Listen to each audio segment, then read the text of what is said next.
Hey, Coach Abel here along with my colleague Kevin the Machine Weiss of the Abel Body Experts.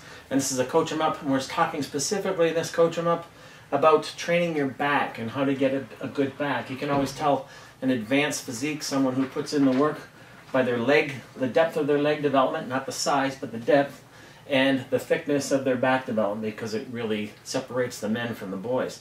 But one of the common mistakes made in back training is that people execute back movements by thinking with their hands.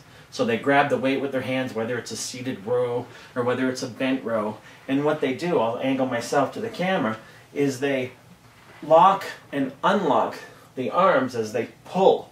And when they do that, they activate the brachioradialis muscles first, and then they're only using the back muscles as stabilizers or support work. So they're actually overloading their arms more than their back because they don't know how to stretch that back with resistance, as we always talk about. So as a Coach 'em Up, what we're saying is your mental emphasis when you're doing pull work for your back or row work for your back should actually be in your elbows. And I always say, Coach, tell people to think that their hands are like hooks, like they've been amputated from the elbow down, and they're just hooks that they're wrapping around something, but they're pulling with their elbows. And this is what will get that stretch going, that stretch with resistance that we're after. So this is a back training, Coach. You see this a lot? Yeah, with personal training clients, I see it all the time. And I've also, I'm sure you've heard as well, people that they say don't use straps when you're training back.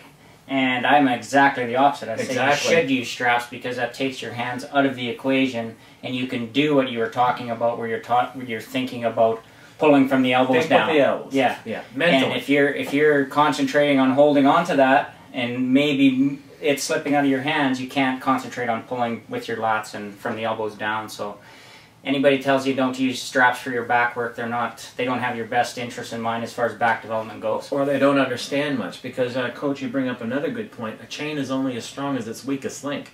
And what does that mean in reference to this Coach 'em Up? It means that if your forearms are weaker than the amount of load your back can handle, and you're not using straps, then the forearms and grip are gonna give out way before your back muscles are taxed. So again, thinking with the elbows, using those power straps, as Coach says, is imperative if you're really going to get that back development. And this is for ladies just as well. And this has been a Coach 'em Up.